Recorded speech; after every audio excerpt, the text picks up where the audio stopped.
خبر آپ کو دیں گے، بانی پی ٹی آئی نے سپریم کورٹ کے چیف جسٹس یحییٰ آفریدی کو خط لکھ کر انصاف مانگ لیا ہے۔ خط میں کہا گیا ہے ان کے خلاف 300 سے زائد سیاسی مقدمات قائم کیے گئے ہیں، جس کی پاکستانی تاریخ میں مثال نہیں ملتی ہے۔ خط میں ان کی جانب سے مزید کیا استدعا کی گئی ہے، جانیں گے۔ ڈان نیوز کے نمائندے عمر مہتاب برنی ہمارے ساتھ موجود ہیں۔ جی عمر، بتائیے گا اس حوالے سے۔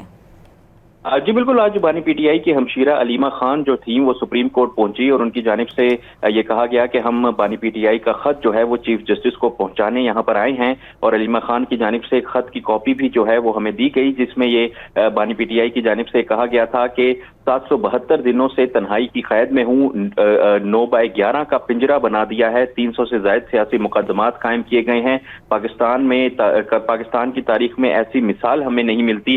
بانی پی ٹی آئی نے خط میں مزید کہا ہے کہ بشرا بی بی کی صحت بگڑ رہی ہے، لیکن ڈاکٹر کو معائنہ کرنے کی اجازت نہیں دی جاتی۔ میری اہلیہ بشرا بی بی کو بے گناہ قید کیا ہوا ہے، اہل خانہ سے ملاقات کروائی جاتی ہے، نہ ہی وکلا کو جو ہے وہ ملنے دیا جاتا ہے۔